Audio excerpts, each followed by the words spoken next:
نحمده ونصلي على رسوله الكريم أما بعد فأعوذ بالله من الشيطان الرجيم بسم الله الرحمن الرحيم رب اشرح لي صدري ويسر لي أمري واحلل عقدة من لساني يفقه قولي ربي زدني علما اللهم فقهني في ديني اللهم إني أسألك علما نافعا ورزقا طيبا وعملا متقبلا اللهم صل على محمد وعلى آل محمد كما صليت على إبراهيم وعلى آل إبراهيم إنك حميد مجيد اللهم بارك على محمد وعلى آل محمد كما باركت على إبراهيم وعلى آل إبراهيم إنك حميد مجيد. جی تو آپ صلی اللہ علیہ وسلم کا مکی دور ہم لوگوں نے دیکھا کس طرح آپ صلی اللہ علیہ وسلم مکے میں کشاکش کے ساتھ رہے، لوگوں کی مخالفتوں کو برداشت کرے، پھر اللہ کا حکم ہوتا ہجرت کرنے کا اور آپ صلی اللہ علیہ وسلم آنکھ میں نمی رہتی جب ہجرت کرتے، جب مکہ چھوڑتے تو آنکھوں میں نمی رہتی اور آپ صلی اللہ علیہ وسلم کھڑ کر بولتے کہ اے کعبہ، اے مکہ شہر، مجھے تجھ سے محبت ہے، اگر یہ لوگ مجبور نہ کرتے تو میں ہرگز اس شہر کو نہیں چھوڑتا. محبت تھی آپ صلی اللہ علیہ وسلم کو، ہر روز کعبے کے سامنے نماز پڑھتے تھے، مگر اللہ کا حکم ہوا اللہ کے دین کے لیے آپ صلی اللہ علیہ وسلم نے کیا. اب مکہ پیدائشی شہر ہے آپ صلی اللہ علیہ وسلم کا، آنکھوں میں نمی رکھ کر آپ صلی اللہ علیہ وسلم چھوڑے. بہرحال پھر آپ صلی اللہ علیہ وسلم کا جو ہجرت ہوئی وہاں سے ہم ہجری شروع کرے کیلنڈر، اور آج 1444 ہجری، یعنی آپ صلی اللہ علیہ وسلم کی ہجرت ہو کر 1444 ایئرز گزر گئے. سبحان اللہ. تو پہلی ہجری میں جو ہوا واقعات ہم لوگوں نے دیکھا، مکہ سے آپ صلی اللہ علیہ وسلم کی ہجرت ہوئی مدینے کے لیے، پھر پہلا اسلامی کیلنڈر شروع ہوا جو محرم جو ہے پہلا مہینہ کہلوایا گیا، پھر مسجد نبوی کی تعمیر ہوئی، اذان کے کلمات کی شروعات ہوئی، کس طرح سے عبداللہ بن زید اور پھر بعد میں عمر رضی اللہ تعالیٰ عنہ کو بھی خواب میں دکھایا گیا، پھر بلال رضی اللہ تعالیٰ عنہ پہلے مؤذن بنے، عائشہ رضی اللہ تعالیٰ عنہا کی رخصتی ہوئی آپ صلی اللہ علیہ وسلم کے پاس، پھر کچھ سرائے اور غزوات بھی ہوئے. دوسری ہجری میں سیکنڈ ہجری یعنی دوسری ہجری میں پہلی اسلامی جنگ، پہلی اسلامی معرکہ جو غزوہ بدر ہوا 17 رمضان 2 ہجری میں. پھر اسی ہجری میں روزے بھی فرض ہوئے، شعبان کے مہینے میں روزے فرض ہوئے تھے. حضرت علی رضی اللہ تعالیٰ عنہ کا نکاح حضرت فاطمہ رضی اللہ تعالیٰ عنہ سے ہوا. پھر غزوہ بنو قینقاع بھی ہوا، غزوہ بدر بھی ہوا، غزوہ بنو قینقاع بھی ہوا. بنو قینقاع کے لوگوں کو جلا وطن کا حکم دیا گیا اور یہ لوگ سب ختم ہو گئے. تیسری ہجری میں غزوہ احد ہوا جو بہت تکلیف دہ اور نقصان دہ معاملہ تھا، مارکا تھا، یعنی غزوہ یہ بہت زیادہ تکلیف دہ تھا اور مسلمانوں کے لیے بہت زیادہ نقصان دہ ثابت ہوا. 70 صحابہ شہید ہوئے، حمزہ رضی اللہ تعالیٰ عنہ سید الشہداء کہلائے. پھر اسی ہجری میں اسی سال یعنی تیسری ہجری میں زکوٰۃ فرض ہوئی اور آپ صلی اللہ علیہ وسلم کا نکاح 3 امہات المومنین کے ساتھ ہوا، زینب بنت خزیمہ، حفصہ بنت عمر اور سلمہ رضی اللہ تعالی عنہم. ان سب سے آپ صلی اللہ علیہ وسلم کا نکاح ہوا تیسری ہجری میں. چوتھی ہجری یہ بھی اس میں بھی تکلیف دہ چیزیں ہوئے، رجی کا واقعہ ہوا، بر معونہ کا واقعہ، دو بھی تکلیف دہ، 70 مبلغین کو قتل کر دیا گیا تھا. پھر رجی کے واقعے میں 10 پورے صحابہ رضی اللہ تعالیٰ عنہم کو 10 قرہ تھے ان کو قتل کیا گیا. بہرحال بہت تکلیف دہ چیزیں ہوئے چوتھی ہجری میں. تھرڈ میں بھی یہی ہوا، چوتھی ہجری میں کنٹینیو ہوا. پھر چوتھی ہجری میں غزوہ بنو نذیر ہوا. پھر مسلمانوں پر شراب حرام ہوئی، چوتھی ہجری میں مسلمانوں پر شراب حرام ہوئی. پانچویں ہجری میں غزوہ خندق ہوا اور غزوہ خندق میں اللہ کی مدد کس طرح سے آئی، کس طرح سلمان الفارسی کے مشورے پر خندق کھودی گئی، بھوک برداشت کرنا پڑا، بہت جو ہے نا تکلیف دہ تھا یہ سب چیزیں، بھوک برداشت کرنی پڑی لوگوں کو، سردی میں مشقت کرنی پڑی. پھر اس کے بعد اللہ کی مدد آئی، کس طرح اللہ تعالیٰ نے تمام دشمنان ان میں مکہ ہو یا جتنے بھی اسلام کے دشمن تھے ان سب کو نامراد لوٹا دیا اور اللہ نے مدد فرمائی تیز آندھی کے ذریعے. پھر بنو قریظہ والے جو انٹرنل مدینے کے لوگ تھے جن سے عہد ہو کر تھا میثاق مدینہ، وہ لوگ بد عہدی پر اتر آ گئے، وہ بدعہدی پر آنے کی وجہ سے آپ صلی اللہ علیہ وسلم کو کافی تکلیف ہوئی. آپ صلی اللہ علیہ وسلم اپنے چہرے پر کپڑا ڈال کر لیٹ گئے، پھر بعد میں فتح کی خوشخبری دیے.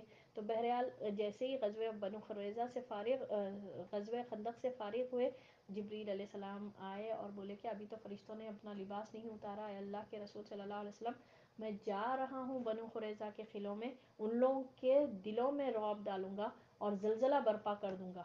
اور یہ کہہ کر وہ چلے گئے. پھر آپ صلی اللہ علیہ وسلم بھی ام سلمہ رضی اللہ تعالیٰ عنہ کے گھر پر غسل فرما رہے تھے. وہ بولے کہ عصر کی نماز، اعلان یہ فرمائے کہ عصر کی نماز سب مسلمان جو بھی صاحب ایمان ہو وہ بنو قریظہ کے پاس ادا کرے. بہرحال غزوہ بنو قریظہ ہوا.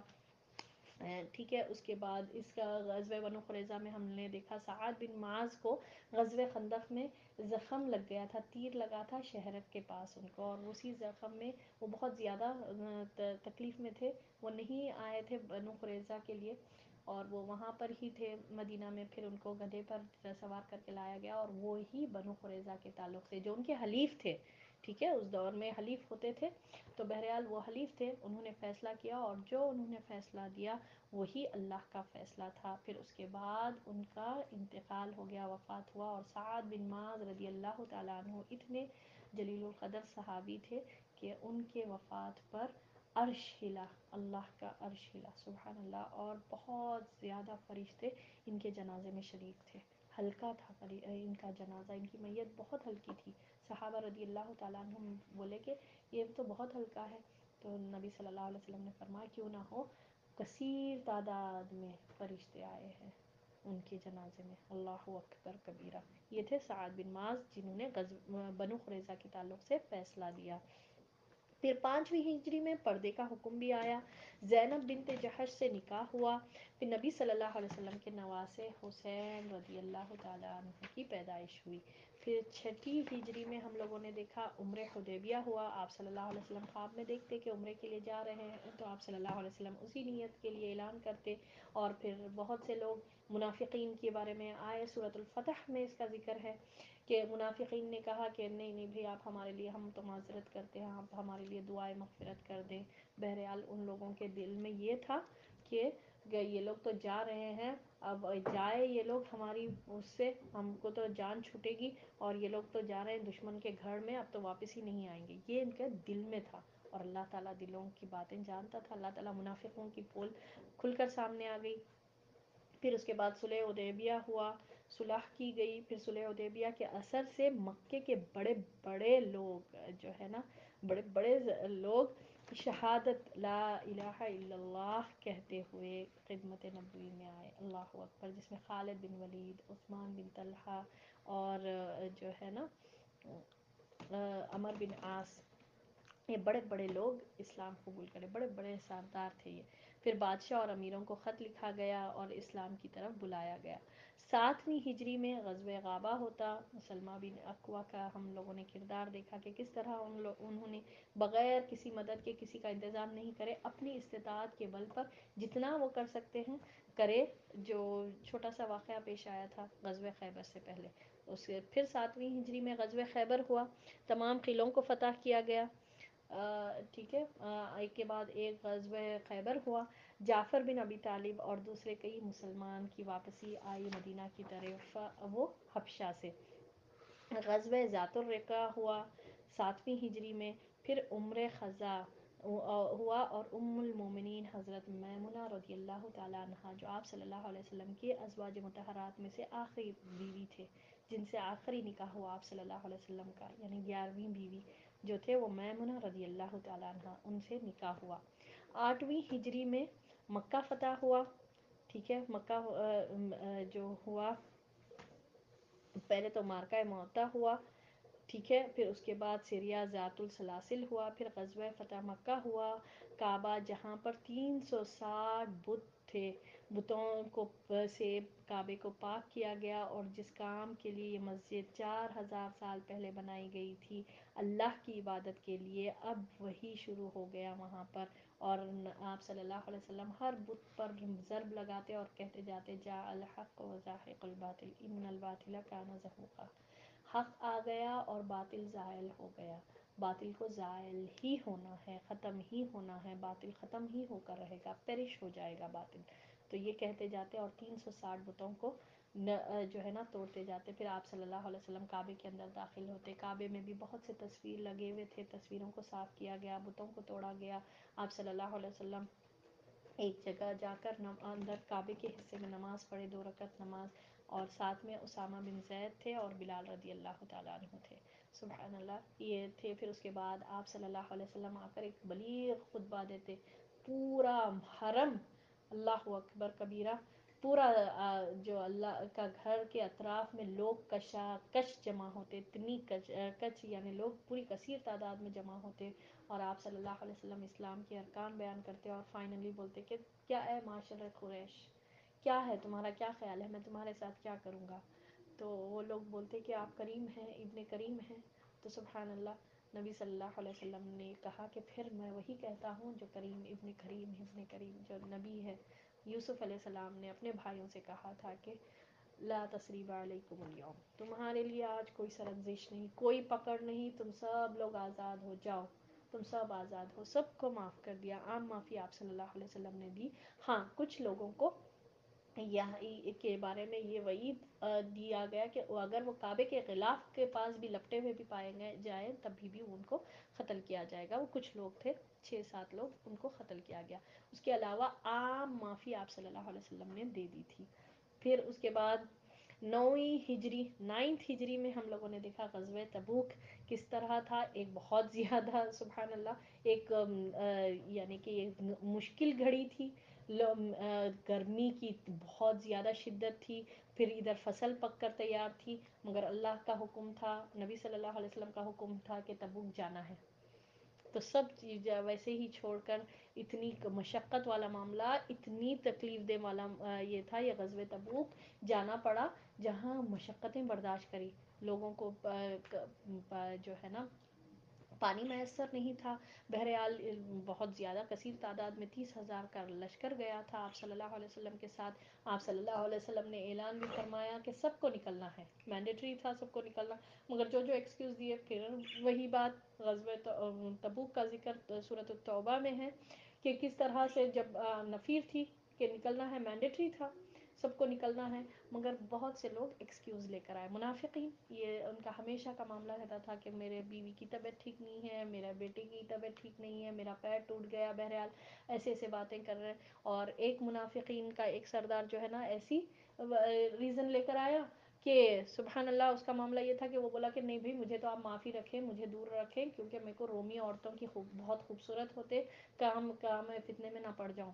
تو اللہ نے کیا فرمایا، جس کا ذکر سورۃ التوبہ میں ہے کہ فتنے میں تو تم پڑ گئے، کہ اللہ کا حکم آئے، اللہ کے رسول جا رہے ہیں اتنی مشقت میں، گرمیوں میں جا رہے ہیں، اور تم یہاں پر بہانے بنا لیتے بیٹھے ہوئے، فتنے میں تو تم پڑ گئے آلریڈی کہ تم نہیں جا کر، تمہارا معاملہ تو ہو گیا، حد سے گزر گیا.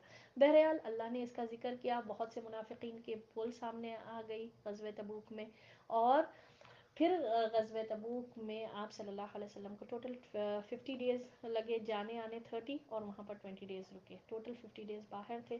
مگر 3 صحابہ رضی اللہ تعالیٰ عنہ پیچھے رہ جانے والے تھے، جو تھے مرارہ بن ربیع، ہلال بن امیہ، کعب بن مالک رضی اللہ تعالیٰ عنہ. یہ لوگ جو ہے نا کاہلی کی وجہ سے، سبحان اللہ، یہ ٹالنے کی وجہ سے پیچھے رہ گئے. ان لوگ پیچھے رہ جانے والوں کی بعد میں 50 دن کے بعد، ٹوٹل 50 ڈیز کے بعد ان کی توبہ قبول کی گئی، جس کا ذکر سورۃ التوبہ میں. سورۃ التوبہ کا نام سورۃ التوبہ ان کی توبہ، ان کی جو سچی توبہ تھی وہ قبول ہوئی تھی. بہرحال ابو بکر رضی اللہ تعالیٰ عنہ کا حج ہوا 9ویں ہجری میں. پھر اس سال کے بعد اعلان یہ کیا گیا ابو بکر رضی اللہ تعالیٰ عنہ کا جب حج ہوا کہ اب اس سال کے بعد یعنی 9 ہجری کے بعد کوئی مشرک جو ہے نا بیت اللہ کا طواف کرنے نہیں آ سکتا، کوئی برہانہ بیت اللہ کا طواف نہیں کر سکتا، اور کوئی مشرک بھی نہیں آ سکتا. پھر اسی سال 9ویں ہجری میں بہت سے وفود آئے آپ صلی اللہ علیہ وسلم کے پاس، کثرت سے آئے. آپ صلی اللہ علیہ وسلم کی صداقت ان پر واضح ہو چکی تھی کہ آپ صلی اللہ علیہ وسلم اللہ کے سچے رسول ہیں. سمجھ میں آ گیا تھا لوگوں کو، کیونکہ عرب کے لوگ انتظار میں تھے کہ کیا ہوگا، مشرکوں میں کیا ہوگا اور مسلمانوں میں کیا ہوگا، کون جیتے گا۔ جب پتہ چل گیا کہ ان کو کہ مکہ جو ہے نا باطل قوتوں سے فتح نہیں کر سکتے، ان کو جب معلوم ہو گیا تو بہرحال یہ جو ہے نا ان لوگوں کو سمجھ میں آ گئی تھی بات، تو یہ لوگ وفود آئے، وفود کا تانتا بن گیا، اور اس سال یعنی 9 ہجری کو عام الوفود کہا جاتا، بہت کثیر تعداد میں وفود آئے۔ پھر اسی سال حج بھی فرض ہوا، علی رضی اللہ تعالیٰ عنہ کے ذریعے نبی صلی اللہ علیہ وسلم نے سورہ برات یعنی سورۃ التوبہ کی ابتدائی آیات کو جو ہے نا بھیجا تھا، اور جس کو وہ حج اکبر یعنی 10 ذی الحجہ کو اناؤنس کرے تھے۔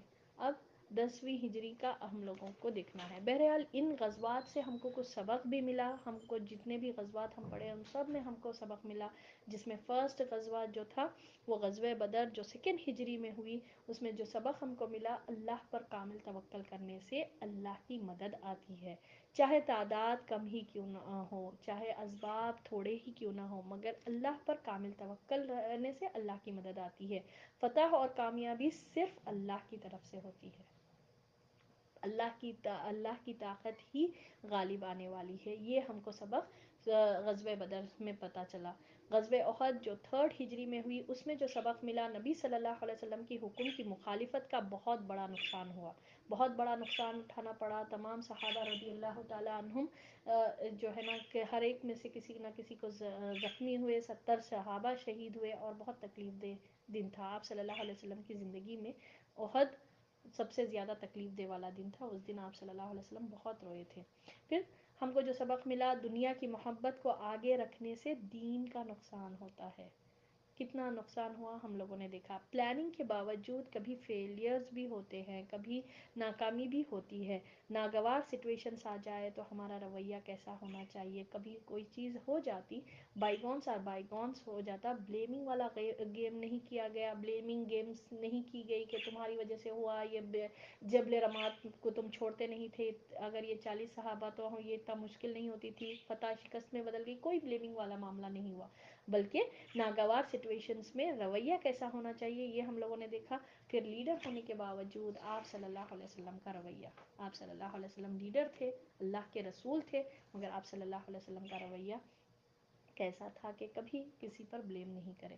پھر غزوہ خندق جو 5 ہجری میں ہوا، اس سے ہم کو جو سبق ملا، اتحاد سے کام کرنے کو اللہ پسند کرتا ہے، مشورے میں خیر ہے، اچھے مشورے پر عمل کرنا چاہیے، جس طرح سلمان الفارسی کے مشورے پر عمل کیا گیا، حالانکہ نئے تھے، 5ویں ہجری میں ایمان لے کر آئے، مگر سبحان اللہ نبی صلی اللہ علیہ وسلم نے ان کو اہل بیت میں سے قرار دیا، سلمان الفارسی کو، اور ان کے مشورے کو ایکسپٹ بھی کیا۔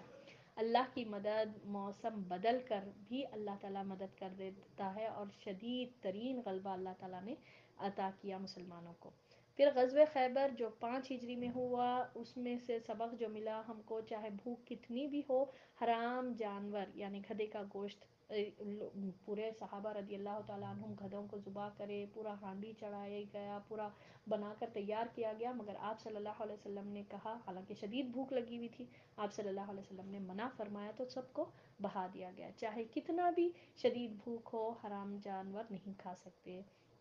اہل کتاب کے برتنوں کو دھو کر استعمال کر سکتے ہیں۔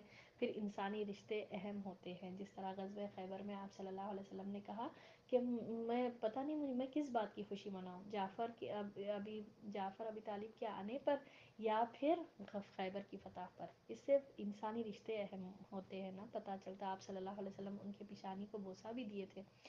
اور پھر غزوہ فتح مکہ جو 8 ہجری میں ہوا، اس سے سبق یہ ملا کہ مظلوم کی مدد کرنی چاہیے۔ بنو قزعہ جو آپ صلی اللہ علیہ وسلم کے حلیف تھے، ان پر ظلم کیا گیا، ان بنو بکر جو ہے نا اٹیک کر کے ان کو ختم کرنے کے پلاننگز کرے، کس طرح سے آپ صلی اللہ علیہ وسلم نے ان کی مدد کی، یہ ہم لوگوں نے دیکھا۔ تدبیر کرنا کسی کام کی کامیابی کے لیے نہایت ضروری ہے، وداؤٹ پلاننگ آپ صلی اللہ علیہ وسلم کو کبھی بھی کوئی عمل نہیں کرے، جس طرح اس غزوے میں بھی غزوہ فتح مکہ کو سیکرٹ رکھا گیا، کانفیڈینشیل رکھا گیا، اور اچانک مکہ پر فتح کیا گیا۔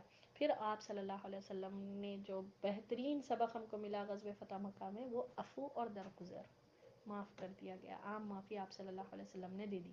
غزوہ حنین اسی کے فوری بعد غزوہ فتح مکہ کے بعد 8 ہجری میں ہوئی۔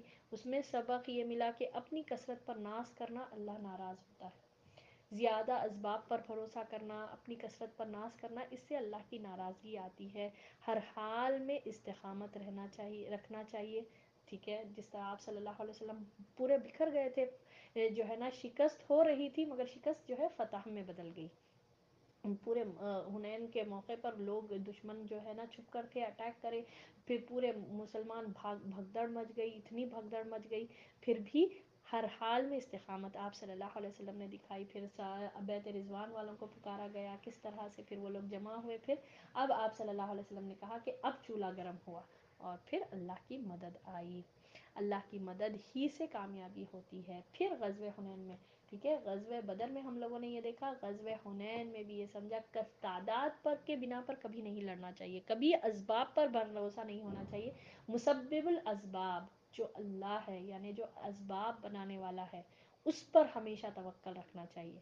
تو اللہ کی مدد ہی سے کامیابی حاصل ہو سکتی ہے۔ انسان چاہے کتنا بھی کچھ بھی کر لے، مگر کامیابی جو حاصل ہوتی وہ اللہ کی مدد سے ہی۔ بہرحال آخری غزوہ جو غزوہ تبوک تھا، آخری غزوہ آپ صلی اللہ علیہ وسلم کی زندگی کا، غزوہ تبوک جو 9 ہجری میں ہوا، اس سے ہم کو جو سبق ملا وہ یہ ہے، ٹالنا اہم کاموں کو، اس سے خطرناک نتائج ملتے ہیں۔ میٹرز کو ڈیلے کرنا، اس سے بھیانک نتائج ہو سکتے ہیں، جس طرح 3 سچے صحابہ رضی اللہ تعالیٰ عنہم کو ہم لوگوں نے دیکھا کہ وہ لوگ سوچے کہ صبح جائیں گے، شام میں جائیں گے، کل جائیں گے، اس میں جو ہے نا قافلہ نکل گیا اور وہ لوگ نہیں جا سکے، 3 صحابہ رضی اللہ تعالیٰ عنہ۔ سچ ہمیشہ ہر حال میں بولنا چاہیے، ہمیشہ سچ ہی بات کرنا چاہیے، جس طرح یہ لوگوں نے، منافقین تھے، جھوٹے بہانے بنائے، ایکسکیوزز بنائے، یہ نہیں تھا، آپ صلی اللہ علیہ وسلم ان کا ظاہری ایکسیپٹ کر لیے یہ، مگر یہ 3 صحابہ رضی اللہ تعالیٰ عنہم سچ بولے، اپنے آپ سے وعدہ عہد کرے کہ اب محمد صلی اللہ علیہ وسلم آئے تو ہم جھوٹ نہیں بولیں گے، ہم تو سچ ہی بولیں گے۔ پھر اللہ تعالیٰ توبہ کرنے والوں کی توبہ قبول فرماتا ہے۔ یہ ایک سورۃ توبہ میں بھی اس کا ذکر جو غزوہ تبوک کا ہے۔ غزوہ تبوک کا اہم ہم کو جو ملتا نا کہ اللہ تعالیٰ توبہ قبول فرماتا، سچی توبہ کو اللہ پسند بھی کرتا اور اللہ قبول فرماتا۔ اور سوچئے قیامت تک آپ جب وہ آیت پڑھیں گے، سورۃ التوبہ کی لاسٹ کی آیتیں ہیں، 118 آیت غالباً ہے، اگر آپ وہ آیت پڑھیں گے جہاں پر ذکر ہے کہ وہ 3 لوگ جن پر زمین تنگ ہو گئی تھی وسیع ہونے کے باوجود، اور وہ لوگ جان لیے کہ اللہ کے سوا کو،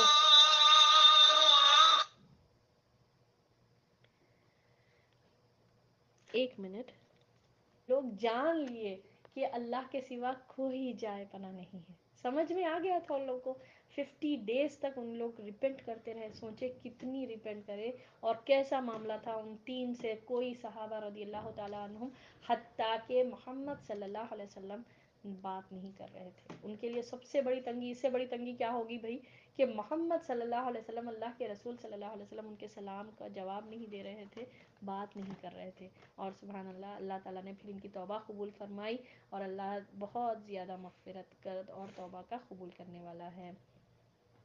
مگر سچی نیت اور صبر سے کی جائے اور مطمئن قلب ہو تب تک کی جائے، یہ سچی توبہ ہے۔ سبحان اللہ، جو ہم کو سبق ملتا۔ پھر ہر آزمائش میں ثابت قدم رہے۔ اللہ تعالیٰ کی ہر قسم کی آزمائش بہت بڑی آزمائش تھی بھائی، کہ فصل پک رہے تھے، نکلنا تھا، پیاس اتنی زیادہ، لوگوں کو گلے سوکھ جا رہے تھے، اتنا کہ اونٹ حالانکہ کم ہی ہونے کے باوجود ایک ایک اونٹ پر 17 آدمیاں، ایک اونٹ پر 17 آدمیاں، کتنا مل رہا تھا ہوگا بیٹھنے کا موقع، آپ امیجن کریں۔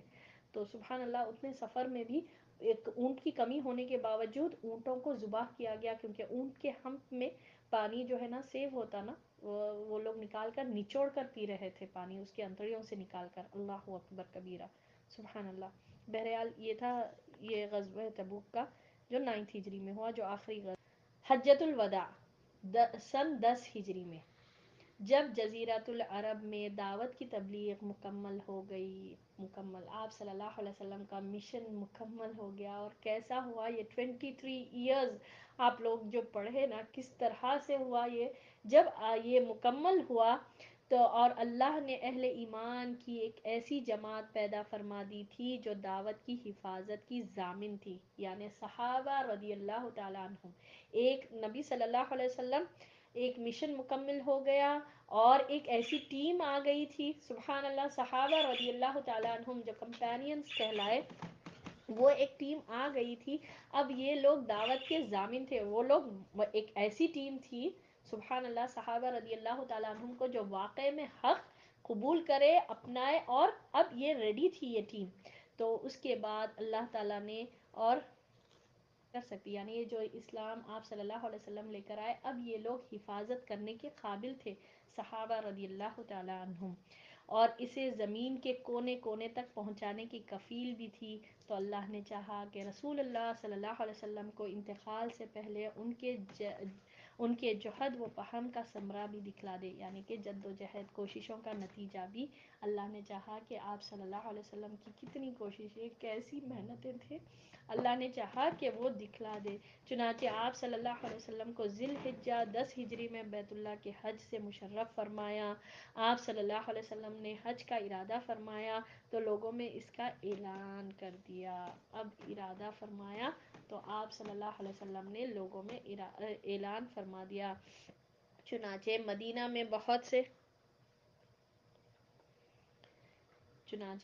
میں بہت سے لوگ جمع ہو گئے ہفتے کے دن، جبکہ ذی القعدہ میں 5 دن باقی تھے، یعنی 26 ذی القعدہ کو اپنے آپ صلی اللہ علیہ وسلم نے اپنے بالوں میں کنگھی کی، تیل لگایا، تہبند پہنا، چادر اوڑھی، اور ظہر کی نماز کے بعد مدینہ سے چل پڑے اور عصر پڑنے سے پہلے ذوالحلیفہ پہنچ گئے. یہ کیا ہے ذوالحلیفہ؟ مدینے کا میقات. سبحان اللہ. دیکھیے آپ صلی اللہ علیہ وسلم ظہر کی نماز پڑھے اور گھر سے نکلتے وقت بالوں میں کنگھی کی، تیل لگایا، تہبند پہنا، چادر اوڑھی، اور ظہر کی نماز کے بعد مدینہ سے روانہ ہو گئے اور عصر پڑھنے تک ذوالحلیفہ پہنچ گئے تھے. وہاں پر پہنچ کر آپ صلی اللہ علیہ وسلم نے 2 رکعت عصر پڑھی، یعنی خسر کر کے. دیکھیں سفر تھا اور ذوالحلیفہ اس دور میں بالکل آبادی سے دور، ٹھیک ہے. سفر، یہ نماز قصر کب ہوگی؟ ایک تو سفر کی نیت ہونا، پھر آبادی سے دور ہونا. اب ذوالحلیفہ اب تو ہمارے پاس آبادی کے اندر ہی ہے، ٹھیک ہے. اب 10 منٹ میں ہم پہنچ جاتے، 10-15 منٹ ہارڈلی. تو بہرحال آبادی سے دور ہو جانا. تو آپ صلی اللہ علیہ وسلم وہاں پر پہنچ کر عصر کی نماز 2 رکعت پڑھے، یعنی خسر کر کے پڑھے. پھر وہیں رات گزاری، یعنی ذوالحلیفہ میں رات گزاری. صبح ہوئی تو آپ صلی اللہ علیہ وسلم نے فرمایا آج رات میرے رب کی طرف سے ایک آنے والا آیا. یعنی کون آیا؟ فرشتہ آیا، اور اس نے کہا اس مبارک وادی میں نماز پڑھو اور کہو حج میں عمرہ ہے. اللہ اکبر. یہ در حقیقت حج میں عمرہ کی اباحت تھی، یعنی یہ جہالت میں ایک رسوم تھا، یہ ان کی رسومات تھی بیسیکلی. یہ عرب والوں لوگوں کا یہ سوچ تھا کہ حج الگ ہوتا، عمرہ ہوتا، حج میں عمرہ نہیں کر سکتے.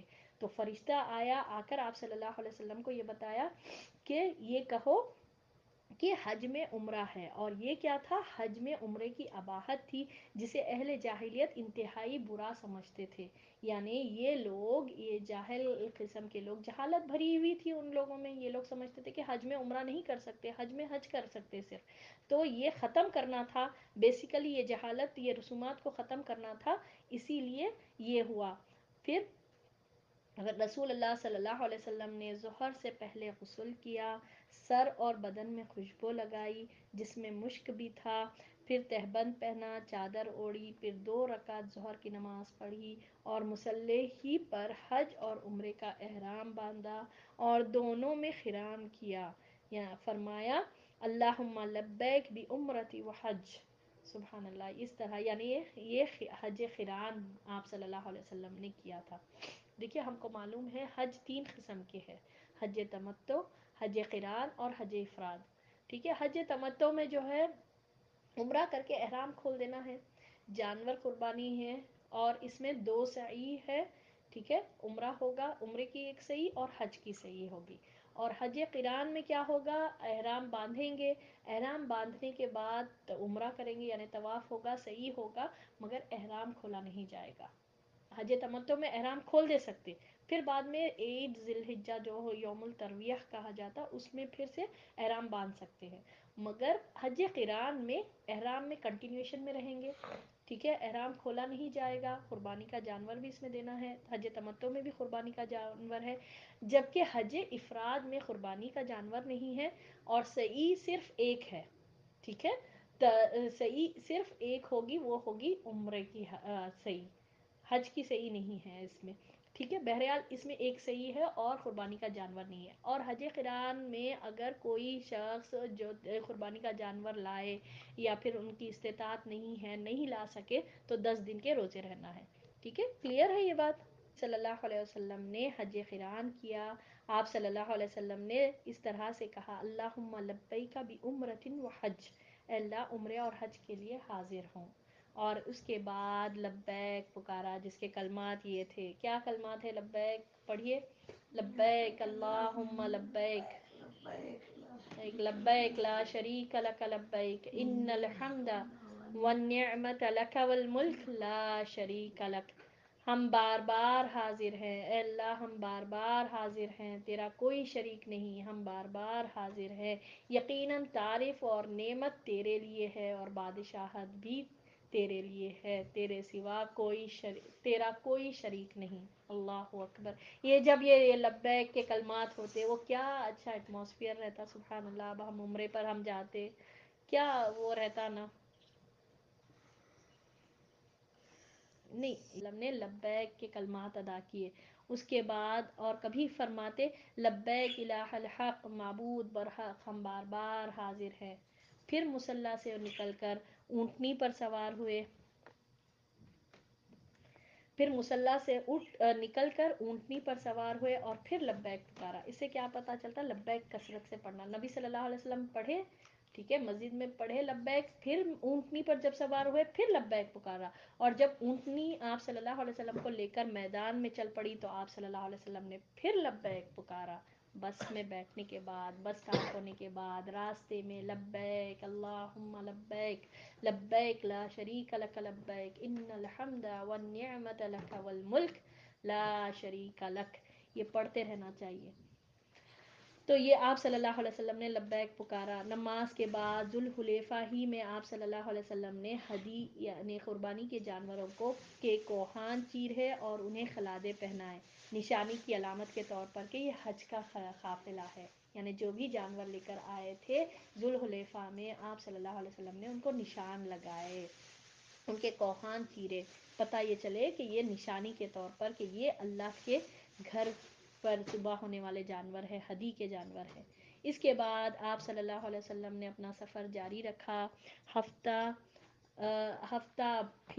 ہفتہ بھر مکے کے قریب پہنچے تو ذی طوا میں رات گزاری، پورا ایک ہفتے کا ٹریول، سوچے ہمارے کو 24 گھنٹے 12 گھنٹے بیٹھنا مشکل ہو جاتا مدینہ سے مکہ پہنچنے میں، ایک ہفتے کا سفر، آپ صلی اللہ علیہ وسلم سوچے ایک ہفتے تک احرام میں تھے، حج قران کر رہے تھے آپ صلی اللہ علیہ وسلم، تو ایک ہفتے کے بعد ذی طوا میں رات گزاری یعنی مکے کے قریب، اور وہیں فجر پڑھ کر غسل فرمایا، پھر مسجد حرام میں داخل ہوئے، یہ اتوار 4 ذی الحجہ کی صبح تھی، ابھی ذی الحجہ کی 34 تاریخ تھی، اس کی صبح تھی، آپ صلی اللہ علیہ وسلم نے بیت اللہ کا طواف کیا، صفا مروہ کی سعی کی، پھر بالائی مکے میں حجون کے پاس قیام فرمایا اور دوبارہ پلٹ کر طواف نہیں کیا، البتہ احرام برقرار رکھا کیونکہ آپ صلی اللہ علیہ وسلم قارن تھے، یعنی حج قران کر رہے تھے، قارن کہا جاتا ہے، یعنی حج اور عمرے کے احرام اکٹھا باندھا تھا، اور اس کی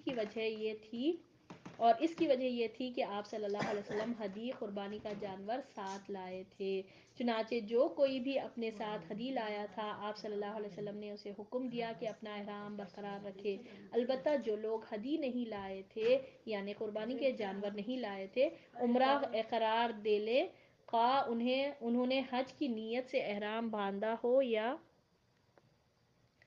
حج کی نیت سے انہوں نے احرام باندھا ہو یا عمرے کی نیت سے یا دونوں کی نیت سے۔ اور آپ صلی اللہ علیہ وسلم نے فرمایا اگر مجھے پہلے وہ بات معلوم ہو جاتی جو بعد میں معلوم ہوئی تو میں ہدی نہ لاتا اور اسے عمرہ قرار دے دیتا اور حلال ہو جاتا۔ یعنی آپ صلی اللہ علیہ وسلم حج تمتع کی بات کرے، چنانچہ جن لوگوں کے پاس ہدی نہیں تھی وہ حلال ہو گئے، یعنی جو قربانی کے جانور لائے تو آپ صلی اللہ علیہ وسلم نے کہا کہ اب اپنا احرام برقرار رکھے، یعنی حج قران کرے، اور جو ہدی نہیں لائے، قربانی کے جانور ساتھ نہیں لائے، آپ صلی اللہ علیہ وسلم نے انہیں حکم دیا کہ وہ اپنا احرام کھول لے اور جو ہے نا عمرے سے نکل جائے، احرام سے باہر نکل جائے، یعنی وہ حج تمتع۔ اور آپ صلی اللہ علیہ وسلم نے فرمایا اگر مجھے پہلے معلوم ہوتا کہ یہ جو ہے نا میں یعنی کہ حج قران میں یہ ہدی کا جانور نہیں لے کر آتا، میں اگر مجھے پہلے معلوم ہوتا جو مجھے اب یہ بات معلوم ہوئی تو میں حج قران نہیں بلکہ حج تمتع کرتا۔ یہ آپ صلی اللہ علیہ وسلم نے خواہش ظاہر کی۔ کلیئر؟ پھر آپ صلی اللہ علیہ 8 ذی الحجہ جو یوم الترویہ کہا جاتا، ترویہ کے دن مینا تشریف لے گئے، یعنی مکہ سے مینا گئے کب؟ 8 ذی الحجہ، جس کو یوم الترویہ کہا جاتا۔ کیا کہا جاتا 8 ذی الحجہ کو؟ یوم الترویہ۔ یاد رکھیں گے جب مینا تشریف لے گئے، جو لوگ حلال ہو چکے تھے وہ بھی حج کا احرام باندھ کر مینا گئے، یعنی حج تمتع کرنے والے بھی 8 ذی الحجہ کو احرام باندھ کر مینا گئے۔ وہاں آپ صلی اللہ علیہ وسلم نے ظہر، عصر، مغرب، عشاء اور فجر کی نمازیں پڑھی اور 4 رکعت والی نمازیں قصر کر کے 2 رکعت پڑھی۔ سفر کی نمازیں جو قصر کر کے پڑھنے کا جو طریقہ ہے، اب یہاں سے جو جا رہے ہیں لوگ وہ مینا میں جو پہنچیں گے وہ نماز کو قصر کر کے پڑھیں گے۔ کتنے؟ 5 نمازیں، ظہر، عصر، مغرب، عشاء اور فجر، یہ 5 نمازیں مینا میں ہونا ہے۔ ٹھیک ہے، جو حج کر رہے ہیں نا ان کے یہ 5 نمازیں 8 ذی الحجہ یوم الترویہ کے دن ظہر کی نماز وہاں پر جا کر پڑھیں گے مینا میں۔ ٹھیک ہے، نکلیں گے 8 ذی الحجہ۔ اب دیکھیں آپ بہت سے جو ہے نا 8 ذی الحجہ کے دن پورا مکہ خالی ہو جاتا، سبحان اللہ، اتنی پبلک پوری مینا کی طرف سب کی روانگی ہوتی ہے اور یہ لوگ یہ نمازیں پڑھتے ہیں۔ اور 4 رکعت والی نمازیں کون سے ہیں؟ ظہر ہے، عصر ہے، عشاء ہے، یہ 3 نمازوں کو قصر کر کے 2 کر کے پڑھا جائے گا۔ ٹھیک ہے، پھر سورج طلوع ہونے کے بعد مینا سے چل پڑے اور عرفات تشریف لائے، یعنی 9 ذی الحجہ جس کو یوم العرفہ کہا جاتا، وہاں پر تشریف لائے۔ وہاں وادی نمرہ میں آپ صلی اللہ علیہ وسلم کے لیے قبا لگا ہوا تھا، آپ صلی اللہ علیہ وسلم اسی میں استراحت فرمائے۔ سورج ڈھلا تو قصوہ اونٹنی پر سوار ہو کر وادی ارنا میں تشریف لائے، لوگ آپ صلی اللہ علیہ وسلم کے ارد گرد جمع تھے۔ اب یہاں تک ہی ہم رکھیں گے بلیغ خطبہ، آپ صلی اللہ علیہ وسلم کی زندگی کا جو بڑا خطبہ تھا، جس وقت آپ صلی اللہ علیہ وسلم یوم العرفہ کے دن لوگوں کو جو نصیحت کرے، جو آپ صلی اللہ علیہ وسلم کا خطبہ تھا، حجۃ الوداع کا جو اصل خطبہ تھا، انشاءاللہ ہم کل پڑھیں گے۔ اور اس میں آپ صلی اللہ علیہ وسلم نے کیا نصیحتیں کی، امیجن کرتے جائے 1,00,000 سے بھی زائد لوگوں کا مجمع، اس کے بیچ میں آپ صلی اللہ علیہ وسلم کس طرح فرما رہے تھے اور کیسا خطبہ دیے یوم العرفہ کے دن وادی نمرہ میں۔ اور مسجد نمرہ ہے، ہم کو پتہ ہے عرفات کے دن، اور آپ صلی اللہ علیہ وسلم نے کیا کیا نصیحتیں کیے، اور کس طرح جو ہے نا اس دور میں مائک نہیں تھا، ٹھیک ہے، مگر 1,00,000 لوگوں کے مجموعے میں آپ صلی اللہ علیہ وسلم کی آواز اللہ تعالیٰ نے پہنچائی لوگوں تک۔ اور صحابہ ظاہری طور پر کیسا ہوا، ہر گروپ کے ساتھ ایک رو کے بعد صحابہ رضی اللہ تعالیٰ عنہم ٹھہرتے تھے، ایک سنتا تھا دوسرے کو پہنچاتا تھا، دوسرا وہ گروپ کو پہنچاتا تھا، اس طرح سے بھی بات پہنچائی گئی، اور اللہ کی طرف سے آواز بھی اتنی وہ تھی۔ انشاءاللہ باذن اللہ کل ہم پڑھیں گے اس کا حجۃ الوداع کا خطبہ، جو بہت ضروری ہے، آئیے گا ضرور، اور جتنے بھی آپ کے بھی جو بھی رشتہ دار ہیں ان کو بھی بتائیے گا کہ اس میں آپ صلی اللہ علیہ وسلم کی کیا کیا نصیحتیں تھیں، آخری خطبہ آپ صلی اللہ علیہ وسلم کی زندگی کا انشاءاللہ ہم کل پڑھیں گے۔ اور اللہ سے ہم دعا کرتے ہیں اس کے اختتام پر کہ ہماری زندگیاں بدل جائے، ہماری محبت ہمارے اللہ کے دین سے ہو، اللہ سے ہو اور محمد صلی اللہ علیہ وسلم سے ہو، یہ ہماری ٹاپ موسٹ پریورٹی رہے، تاکہ اللہ ہم سے راضی ہو جائے۔ کوئی لوگوں کے دکھاوے کے لیے کوئی عبادت نہیں، کوئی ریاکاری نہیں، بلکہ اللہ ہمارا رب ہم سے راضی ہو جائے۔ اللہ سے دعا ہے کہ اللہ تعالی ہمارے پڑھنے کو، ہمارے بیٹھنے کو، ہمارے سننے کو قبول فرمائے، اور اس میں جو جو بھی غلطیاں خامیاں ہوئے اللہ اسے اپنی رحمت سے معاف فرما دے، اور اللہ اس کا بہترین اجر ہم کو دنیا میں بھی اور آخرت میں بھی عطا فرمائے۔ آمین یا رب العالمین۔ وآخر الدعوانا ان الحمد للہ رب العالمین۔ سبحان ربک رب العزت عما یصفون وسلام علی المرسلین والحمد للہ رب العالمین۔ سبحانک اللہم وبحمدک نشہد ان لا الہ الا انت نستغفرک ونتوب الیک۔ السلام علیکم ورحمۃ اللہ وبرکاتہ۔